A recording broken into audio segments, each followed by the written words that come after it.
Hey everyone, I am Zindzi and welcome to my channel. Please remember to subscribe, like, comment, share, and click on the notifications bell to be notified of my uploads. Today's video is all about this perfect purple look that I created using the James Charles and Morphe palette. I'll be focusing mainly on techniques since all products and tools used have been indicated on screen and detailed in the description box below.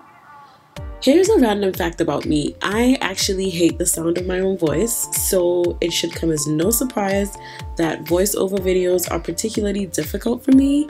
But since I have declared 2019 as my year of yes, I said yes to stepping outside my comfort zone and making this video for you guys. Let's get started. So I am starting with my eyes, specifically my brows, and I am simply outlining them and filling them in with brow pomade.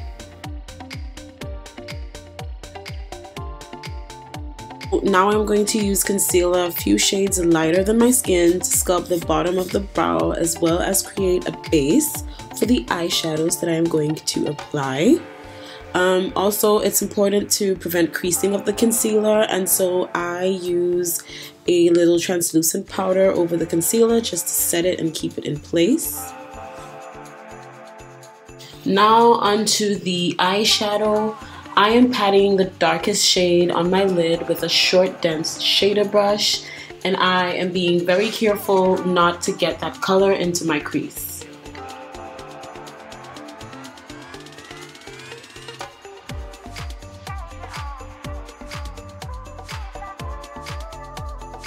With the same blending motions, I am applying these two bottom shades right above the dark purple with a synthetic blending brush.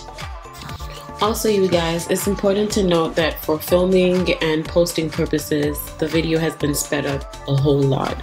And so although this looks like it's unfolding in like 1 minute or 2 minutes, it took me anyway, because I'm not that great with these complex looks. Like, that's not my specialty or my niche.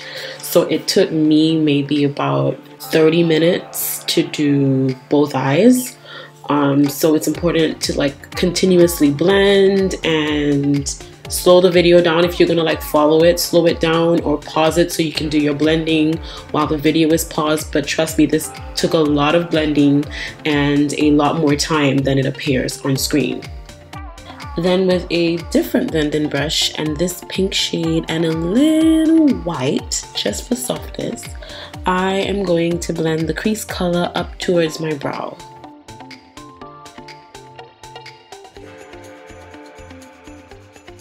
So at this point in the look, I'm literally just reapplying, blending, reapplying, blending. This is where a lot of the time is spent, just to make sure like the colors pop and they are positioned well and are blended properly.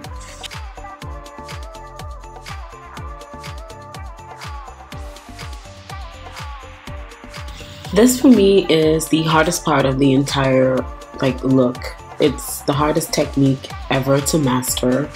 Again, these complexities are not my specialty, but I want to continue to try them. I want to practice. Maybe one day I will get really good at them, but right now it's just a matter of experimenting with the colors, experimenting with the techniques that don't come as naturally to me as others. So here I'm going to be cutting the crease using a flat brush and concealer, the same concealer that I used to highlight my brow bone. I'm going to use that same concealer and I'm going to cut my crease about 3/4 of the way to get ready to apply some more shades on there. And after I've cut the crease, I'm going to go in with some translucent powder to set the concealer again to prevent any creasing, because that can make the look go totally south.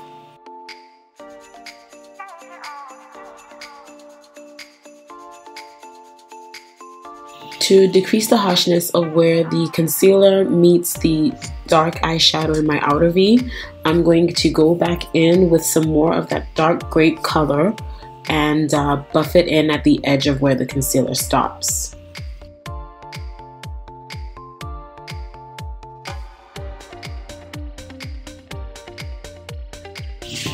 be honest, I'm really not sure why I'm doing the wipe away right at this very moment, because I still have more eyeshadows to play with. But when you're done doing your eyes, it's important to wipe away any fallout eyeshadow that may have gotten onto your under eye and your cheeks, because you don't want that to mix in with your foundation. Here I am using a mixture of short swiping motions and tapping motions to apply this gorgeous shimmer shade in the palette. But I felt like I was not getting the full pigment of it, and so I spritzed the brush with a little setting spray. And then I continued to swipe and tap this color on.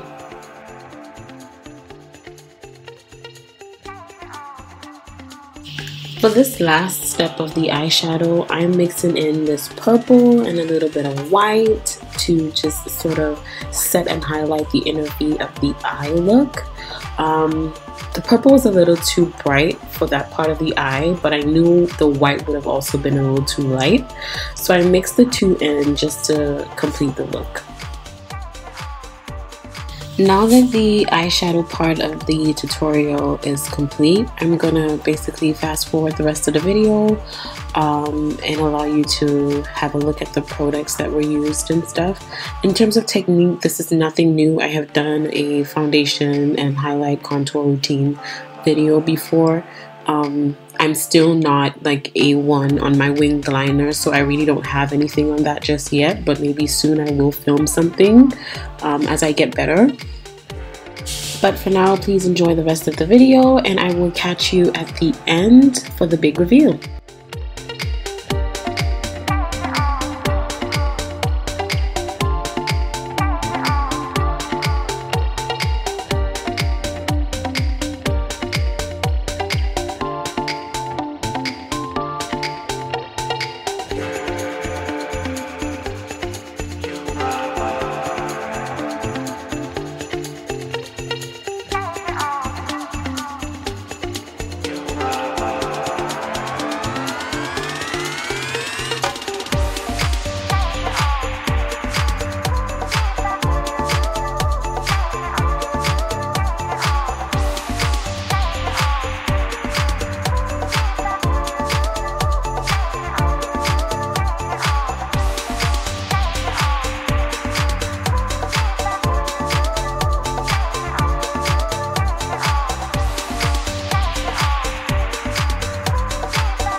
And you guys, this is the complete look. My absolute favorite parts are the nude lips and the base or foundation. I'm telling you, I'm like totally in love with this new Too Faced Longwear foundation. It's new to my collection, but I am totally in love. I think it goes on really neat. It is very full coverage and it is flattering for someone like me who has like a lot of marks. It covers it very well. I don't even have to like color correct my marks to get it to cover, so I think that's excellent. I am totally in love and I recommend you try it. It is on the pricey side, but totally worth the buck. I wear the shade Cadiz. I recommend using sites like Foundation to get your shade and also pop into the store like Sephora to swatch test it. Please leave any questions below in the comments. I will respond as soon as I can. Share this video with your friends. Please subscribe and turn on my notifications to see more of my videos. And last but not least, thank you for watching. Bye. Mwah.